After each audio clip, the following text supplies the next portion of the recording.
Stephen, and if anyone else wants to chime in after him, we've talked to you guys as the losses have mounted about pressure building, whether you guys are getting pressing a little bit, and how much you needed to win. I'm just curious, however you got it done tonight, what did it feel like to finally end the streak and kind of get back on track a little bit?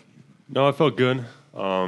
We knew we'd come out of it just the way we were practicing, but I don't think our confidence really ever wavered. Teams go through things every year, and we're one of those teams, and we bounced back tonight, and hopefully we can keep it going on Saturday against Iowa. Right up front here, fellas. AJ, today you took 9 shots and then had 6 more free throws. Seemed like you were in full attack mode today. I mean, only one of your shots came from beyond the arc. Was that kind of a point of emphasis coming out of the weekend and coming out of the recent slump for the team? Yeah, just, attacking the basket. I don't think nobody can stop me down here. So, and shooting free throws, just to get me in my rhythm is big. So, yeah. Jeff in the back.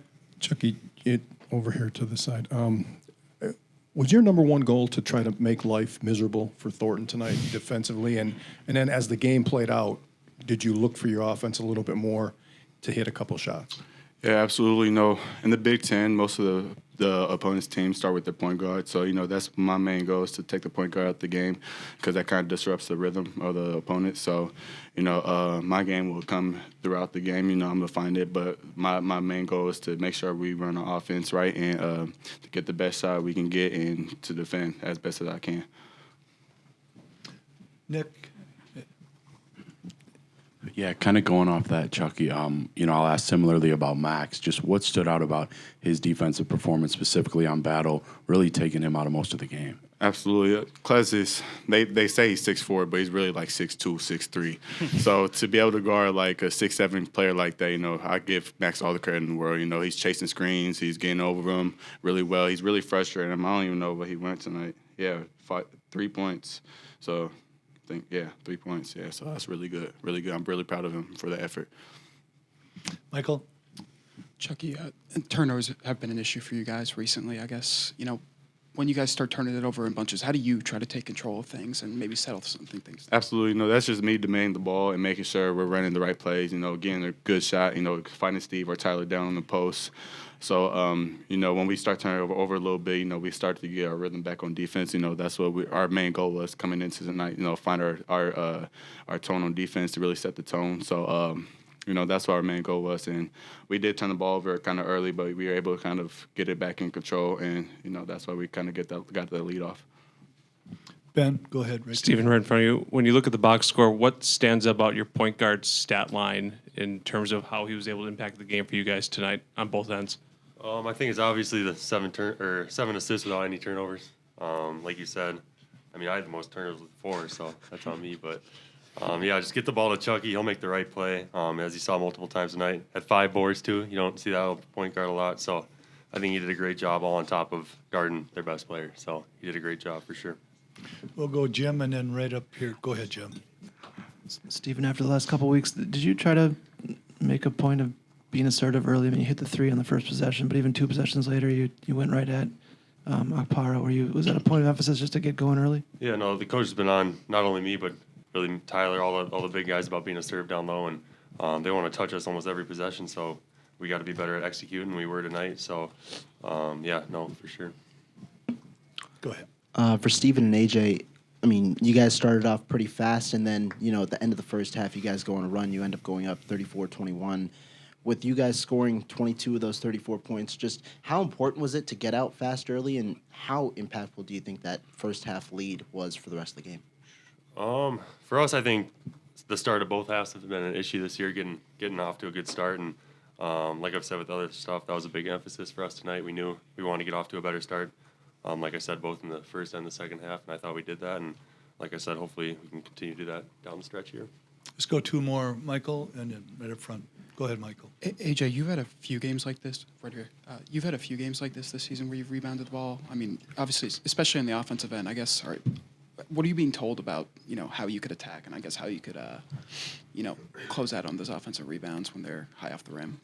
Just giving that second effort. Usually I just run back on, defense, just staying there to get the offensive rebound because most time it's probably going to be a long shot. So just fill in those gaps and just be there to get the rebounds.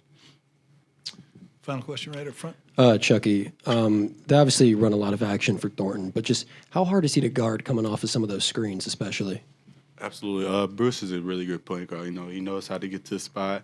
He knows how to keep you pinned on his back. So, it's just kind of fighting over the ball screens a little bit. I think I'm going to do a really good job getting over the ball screens. And I was able to kind of frustrate him tonight. And he's still a really good point guard. I think I told him that tonight. He's a really good point guard. He has a bright future ahead of him. And I love to see him shine and continue to do what he's doing this year. Hey, Greg, obviously, Chucky ended up getting 9 points, but just specifically defensively, 7 assists, no turnovers. How was this just a game he controlled even without scoring for a lot of it? Yeah, I thought he was terrific defensively, played 39 minutes. The matchup with Thornton is what obviously that's his matchup, and I thought he did a terrific job of really working him all night. Made him really have to work for, to take 19 shots to get 18 points. Yeah. So, and then the 7 assists, no turnovers. The 3 he hit late, I thought it came off his hand really quick and smooth, and he's been putting time in on that stuff too. So I would expect to see that continue to sharpen up. Got Jeff. What did you see overall from your team over the course of 40 minutes that maybe encouraged you that you hadn't seen in spurts the last couple of games? Yeah, we play a bad half at Nebraska or a bad last 16 minutes, and I didn't think we played bad against Purdue. Obviously Michigan and Rutgers. We got off to slow starts and gave teams confidence, and in this league on the road, if you don't punch first, there's a lot of parity. Aside from Edey at Purdue. That's just a difference maker for them. Everywhere you just watch games, look at final scores. You've heard me say before, and watch the course of a game. It's pretty competitive. So, I just thought we were much more aggressive, specifically defensively. I thought we were really good defensively in the first half. That's an old school Big Ten game there, first one to 60. I thought AJ was really good, really for as hard as I've been on him. I thought he really responded in terms of taking good shots, being aggressive at the rim, and defensively, very few mistakes. And then obviously that tells me the activity when he gets 12 rebounds and 6 of them are offensive.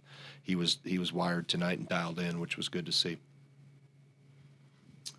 Michael. Greg, obviously the unforced errors are still there, but I guess after that first flurry of turnovers in the first half, are you comfortable with how the team settled? Mike, I go through and evaluate each turnover, what it is. I'm okay with if there's ever a 3-second call. I'm okay if there's, Steve knows he needs to be physical in there, and he's got one. We call him snowplow, my snowplow punch card. You can be aggressive, and you got one. Just because it's so physical, and I want him at the rim and at the defender. So, some of them, Nolan.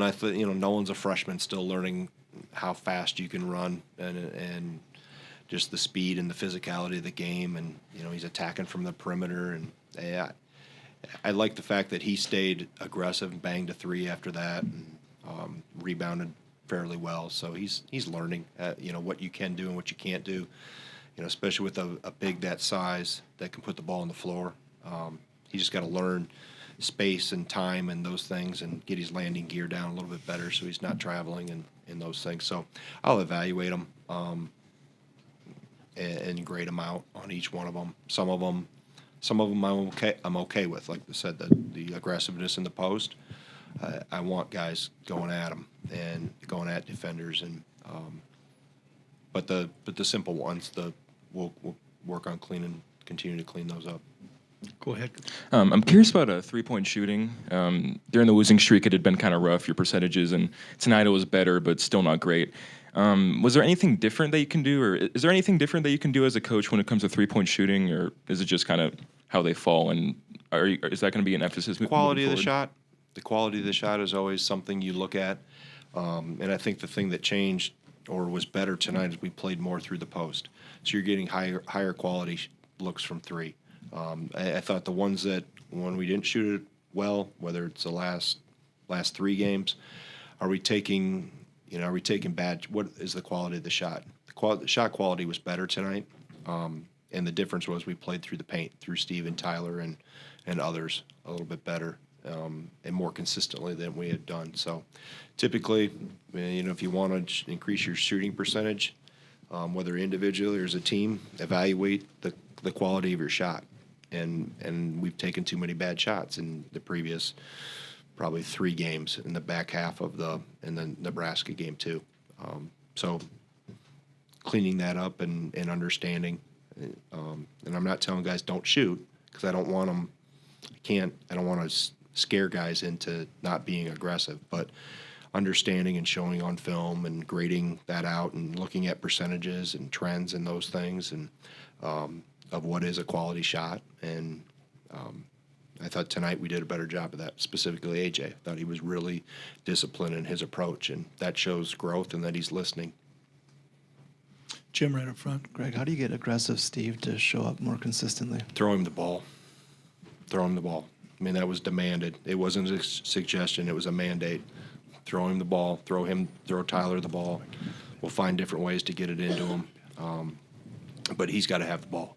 I mean, it's just he's too good for us not to, find every which way possible to touch him in there, and Tyler too.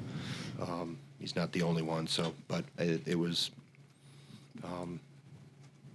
It wasn't suggested any for the last couple of days. It was pretty directly communicated. Greg, Ohio State came out hot in the second half, brought a 17-point lead down to 5. How did you guys kind of settle down and ultimately get back to a relatively comfortable advantage? Players did a good job. One timeout, I couldn't get a word in because they were talking so much, which is great. We popped out of the huddle and Kirk grabbed me and goes, "That was good." That they did all the talking. I said, "Yep, that shows some." They were talking through things and like, "Hey, we've been here before."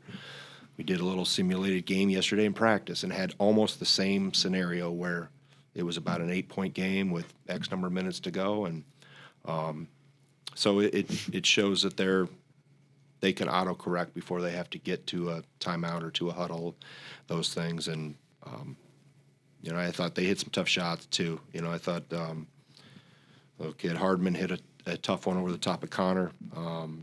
Thornton double pump one at the shot clock, and it went in over Connor. And I didn't think they would go away quietly. There's too talented of a team. They, coming off Saturday's win against Maryland, they were feeling better about themselves. That we had to put 40 minutes specifically defensively together, and were able to do enough there at the end to get the lead back out. Go Mike, Ben, and Nick. You mentioned AJ's 6 offensive rebounds. I guess, he sometimes gambles with his athleticism on the defensive end, but are you okay with when he gambles that way on the offensive glass? That, is there less I don't risk, think higher he really reward there? chased any tonight that I would say were gambles. I think he was aggressively in the right position. We have a saying, don't chase rabbits, meaning if you're 25 feet away, don't. If it distorts us in transition defensively, you can't go chase something and give, have us be outnumbered in transition defensively. So, but I thought for the most part, man, he stayed after. You can see, obviously, I'm sure I have a great drill that I teach the second and third bounce like he has off the floor. There was one time that first half, it was like on a pogo stick. He was after it, missed it. Somebody else tipped it. He went and got it again, and just. It's a credit to him because it tells me he's listening. He's taking it in. Like we've been on him about rebound. Here, look at you. You're standing out on the perimeter. You're not going. So he. That's a good sign because he wants to be coach. He wants to get better, and he took that to heart. Ben and Nick.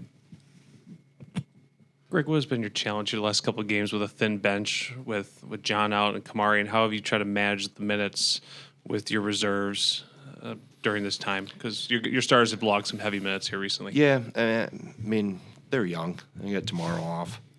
They know it's February. We got to do what we got to do. I just basically I ride who's playing well. So I didn't have to go back to Connor a whole lot. Max got himself in a little bit of foul trouble with a couple goofy fouls in the start of the second half. But I thought Isaac did was solid in the first half. Gilly, I thought gave us some energy in the first half. Offensive rebounds, flying around, rolling around the floor. So and then Nolan. So they'll they know games we got to go full throttle. Their load management happens in the non-game days. So game days we got to do what we got to do to get the job done. Nick?